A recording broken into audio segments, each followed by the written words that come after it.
All right, what's up, my brothers? We got a special request today from a college student who's clueless and looking for some advice. This one kind of hits home hard for me because I remember being in this exact same scenario. So let's throw this up on the screen and get started. It says, "Hey, Rich, love your content. You really helped me make sense of a lot of things about going on in our world today. I understand you have a lot of work to do before I can be seen as a desirable man towards the opposite sex. But here's some background about my situation. I'm a 20-year-old freshman in a 2-year accounting program at a community college.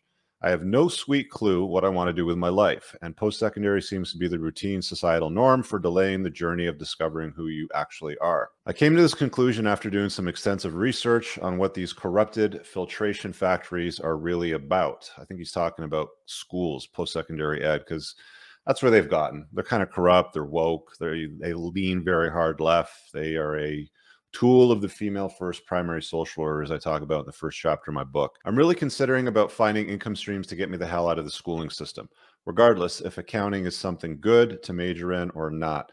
The core curriculums and teaching practices are coming across as if we live on another planet besides Earth.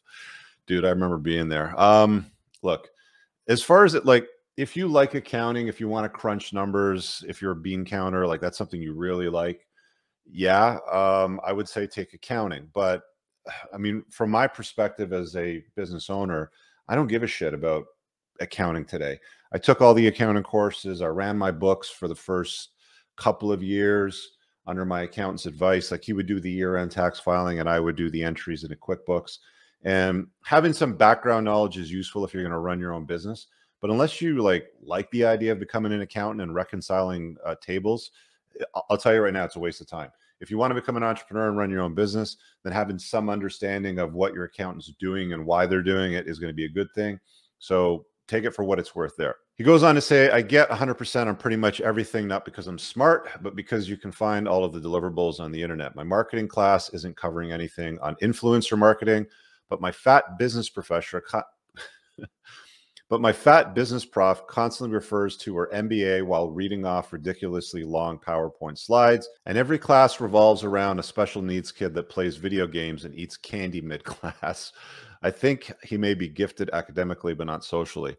I found almost the exact same thing in my community college when I went after high school. I think it was probably the marketing class, if I can recall correctly, and they were teaching marketing strategies that were utterly useless when I started up my business. Completely useless. You know, they say those that can do, those that can't teach. It's an old saying, not 100% true all the time, but you'll find a lot of this in post-secondary education and a lot of these universities. It's just like they're there for the, for the professor gig and a little bit of money here and there and maybe some of the clout. But if they were that good at marketing, why aren't they running their own marketing practice? Why aren't they making, millions of dollars a year helping companies improve their reach and sales? So anyway, he goes on to say, "I thought it was a logical decision to choose a cheaper alternative when it comes to being seen as qualified in the modern day. But I can't see how that can be the case at all. I don't know. Maybe I'm just some delusional brat that should just suck it up." Look, dude, this is your intuition speaking to you. It's saying, hey, pay attention.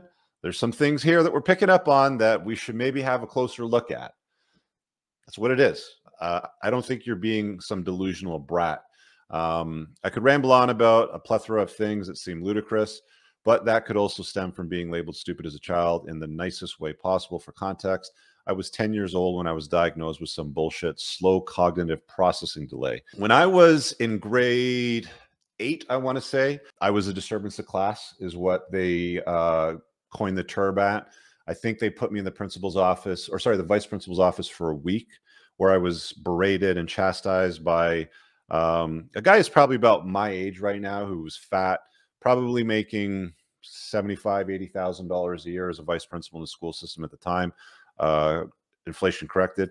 And he lectured me all week long about how I was going to amount to nothing if I didn't apply myself and get good grades and get a degree. And if I did all those things, I could one day to be like him. I never said it to him, but I was like, yeah, you're not really like the fucking icon of what I want to become. Like Superman seemed like a way cooler idea than what he was talking about. After that, by the way, they also brought in the Ministry of Education testers, and they ran an IQ test on me because they thought I was stupid. But it was pretty hilarious because when I was doing the test, I vividly remember, the guy would be like, okay, well, we're going to time you for this. You've got a minute max. And I'd be like, doot, doot, doot, doot. And I was done in like 18 seconds. And he'd click it and be like, that was fast. So I tore through that and I proved really I'm not stupid. I'm just bored, is really what it ended up boiling down to for me. So it goes on to say, after this diagnosis, my homeroom teacher and guidance counselor sat me in front of the class and said that I'm going to be doing things on a computer because I learn differently. Oh boy. I love my parents to death, but I'm convinced that their generation's non-questioning tradition doesn't do any justice when we start to put litter boxes into school. So I don't know if you guys have heard about this. One of the guys in my local community here was telling me when we were having drinks the other day that kids in his kids' school now have access to a litter box, the ones that identify as furries. So this is what the school system's doing here in elementary school, or I think it was about grade 7 or 8, so maybe it was middle school. But the public school system here now is accommodating what I would call brats that are identifying as not boys or girls, but as furries. And instead of going to the boys' room or the girls' room, they go and do their business in a large litter box because they identify as a furry. So that's what he's referring to when he's talking about putting litter boxes in school. So this is where we're at. Anyway, he goes on with, thank you for taking the time to read this, and I would appreciate some suggestions, thoughts for self-development with zero fluff. I had to message him to get a little bit of clarity, and he provided, the question is, so I always ask if I could wave a magic wand to solve this problem, what does it look like? So the question I would ask should be solely pushing my education, because that's what my parents want me to ultimately do, or finding ways of making income on the side until I'm able to have a say and get off their payroll. So he's 20 and he feels obligated to follow their direction because he's living under their roof or under their control. Like he's a marionette, they're pulling the strings. My parents went to university, so I feel like I will disappoint them if I don't get some papers on my resume. But the way they prop up post-secondary as if these wonderful places that will guarantee you a job with diverse networks seems obsolete now. Well, my friend, let's talk about your dilemma. It sounds like you want to make serious bank, which is totally natural. That's what guys need to do. We need to challenge ourselves. We need to do the work. We need to, find some kind of purpose and put a dent in our universe. There's really 5 main ways that you can make serious money in the world today. And some of them are going to involve some wokeness, if we're being honest, because that's some of the complaints that he seems to have, right? C-suite jobs, CEO, CTO, CFO, any chief something officer in a decent sized corporation that has, I'm going to say, minimum 7 to 8 figures in receivables. If you're doing like $100,000 a year or $200,000 a year, you can call yourself the CEO of whatever the fuck you want. You're not making serious bank. You're not really putting much of a dent in the universe. There's lots of people out there that call themselves boss dudes or boss girls or whatever. And it's like, their business is walking dogs or picking up dog shit or some basic stuff like that. And while they are employing themselves and making some money, they can hand out a business card that says I'm a CEO. They're really not pulling in bank. The next one is some kind of professional designation. Doctor, lawyer, surgeon. You go to school, university, you get a piece of paper with a bunch of little letters after your name, you frame it in mahogany, you put it on the wall. You're now a professional that can now charge a certain rate.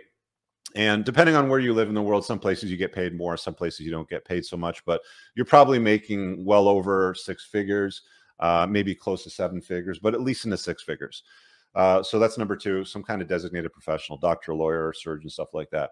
Next one I would say would be some kind of a influencer. So influencer would be one category. We see that today. You see random thoughts now on Instagram with boobs and butts, and they can throw an OnlyFans out there and make some serious cash, or they can influence whatever because they're doing cool shit. People follow them, and when they make recommendations, people buy it. And actors and musicians also kind of fall in the same category. So influential people. Of the ones that I've just listed to you, I would probably say that all of them are going to have to conform with the female first primary social order, wokeism, liberalism. Not many of them are going to lean independent or more of a libertarian, which seems to be one of the complaints that he has here. High-end sales, they can get paid very well too. In fact, I would argue that if you're selling yachts, private jets, very expensive automobiles, you could probably make more money than most licensed professionals, doctors, lawyers, surgeons, stuff like that, depending on where you live and what you're moving. So that would be the 4th way. And the 5th way is my favorite, is entrepreneurship. You have the ability to write your own paycheck, go in your own direction, your own path, and you can set aside, wokeism narratives and things that you don't agree with. I always tell guys to consider the source when advice comes your way. I get that parents always want the best for their kids. I heard all this bullshit, especially from my mom when I was growing up. Oh, so and so has a certain degree. Why don't you get a degree so you can do it, sort of thing. It's like, you know, today, here I am, and I'm doing pretty good in life. I just got off the phone with the sales guy from my McLaren dealer. We're talking about another car right now. Life's good, right? Like I'm in a position where I've done the work. I wish I did it sooner in my life rather than wait, until my 30s. If I had done it in my 20s instead of wasting time doing dumb shit, chasing girls, riding motorcycles into the 3, 4, 5 o'clock in the morning in the night, drugs and stuff like that. That is just a big waste of time, partying and getting stoned and chasing girls in my 20s. If I had set that aside and focused more on chasing excellence, I could have enjoyed more of my life as a more wealthy guy than, waiting well into my 40s to have those opportunities. So yeah, I like it. I'm very happy with my life. My recommendation would be look for some way to create your own thing. You'll hear people talk about other ways to make money, like we're in a gig economy. You can do copywriting, you can do Amazon fulfillment, you can do Shopify stores and all this bullshit. And while you can learn some skills and you're going to learn some ways that businesses can make money and some of the things that I understand work, at the end of the day, the best kind of business is generally described as Joe Polish describes it, which is an ELF business, which is easy, lucrative, and fun. The opposite of that is what most people set up, which is a hard, annoying, and lame, frustrating business. Half business is what the acronym is for that, and they suck. I've designed the School of Entrepreneurship. Look, I understand that you're in college and you're paying tuition, you're buying books, and you're paying for parking. I don't know if you're at residence or if you stay at home, but that's going to cost you tens of thousands of dollars a semester. My course opens up every quarter. It's going to reopen up again in December. Pinned in the top comment below. You should get on my email list. Let me put it up on the screen here so that you've got the ticker. And once you're on my email list, it's entrepreneursincars.com/red-flags. You'll be able to download a free chapter from my book, The Unplugged Alpha, on the red flags. Set that aside. Not important. You'll just get notified when the course opens up for enrollment in December, which is like $1,500. It's worth its weight in gold. All of this bullshit that you're sitting here listening in the classroom, let me tell you this, never let school get in the way of your education. The things that you're going to learn the most of in life are either going to be lessons or they're going to be from conversations where people don't talk about them explicitly, not the mainstream narrative. They want you plugged into lies. They want you plugged in the matrix. They want you sleepwalking through life. You stamp in, you stamp out, you get your paycheck. Kevin O'Leary says this, a salary is what they give you. A salary is a drug that they give you to get you to forget about your dreams. And there's a lot of people out there right now that have set off their dreams, that have let them sit on a shelf, collect dust, because they were told by their parents and they followed the instruction, go do this, then do that, then do that. And now they're sitting in a cubicle somewhere doing some bullshit WMIS reports for something that doesn't really matter, that moves a bar on nobody's life, and they're not really passionate about it. So look, at 20, you're asking good questions. You don't know shit right now. You don't know where to begin. I'll say this, in the absence of clarity, do something. So you're doing something right now, but look for other opportunities to do things. Don't worry about people that have conditioned you to believe that you're stupid. You're clearly not dumb. You can get great grades. Like I said, I was the kid that was sitting in the vice principal's office and he was lecturing me about if I work hard like he did, then I could then one day have his job. And it's like, dude, I make what you make in probably days, in some cases. So don't listen to the haters. Don't listen to the critics. Ask yourself, would I trade places with this guy? If the answer is no, don't listen to them. If the answer is yes, then contemplate it. At least consider that as an option, as something that you can do. There are many ways for you to find freedom and feel achievement. The pinnacle of Maslow's hierarchy of needs, the self-actualization. Yeah, you can just get out there and do things. Go on a little bit of a walkabout. If you need to travel, travel. If you need to go work a corporate gig for a little bit, fine. But if you find that it sucks and it's not for you and it doesn't fill your cup, don't do it for 6 years. You should have a pretty good idea within about 6 months if something's for you or not. Leave. It's not going to feel comfortable, but you're going to be putting yourself in a position where discomfort is going to force you to do things. If you're comfortable in life, like I said, earlier. You know, they say that a salary is a drug that they give you to get you to forget about your dreams. If you're comfortable or things are just good enough, then you're never really going to be motivated to do more than that. You're not going to be motivated to lean into difficult areas of your life, to find opportunities to make some serious bank. So consider those things. Lean into the darkness, lean into the discomfort, lean into the unknown areas. Your parents are offering some advice. It is not probably what is going to make you the man that you want to be, judging by the way that you're describing it, unless you want to follow in their footsteps. And, you know, I've had conversations with my parents where they've offered me advice either on money or real estate or relationships. And it's like, yeah, you know, I appreciate that, but I wouldn't exchange my life for what you've lived in that area. And while that might seem a little terse or harsh, you know, to some regards, it's truthful and they understand it. And I'm in a position where I am today where they look to me for advice, where they're going to turn around and say, you know, well, what would Rich do? You know, oftentimes I think my younger brothers will always kind of like, okay, well, my parents will say this, and then they'll kind of look at me and be like, okay, well, what does he have to say with that? And they may not like the answer that I give them, but at least it's something for them to contemplate. So take it for what it's worth. There's my advice. I hope that helps.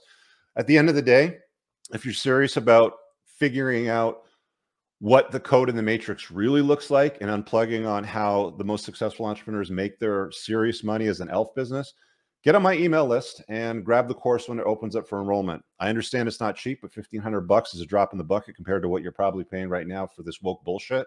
Go check it out. We'll see you guys in the next video. Comment below. Let this gentleman know what advice you have for him based on your experience. Thumbs up the video. And again, that's all pinned in the top comment. Peace out.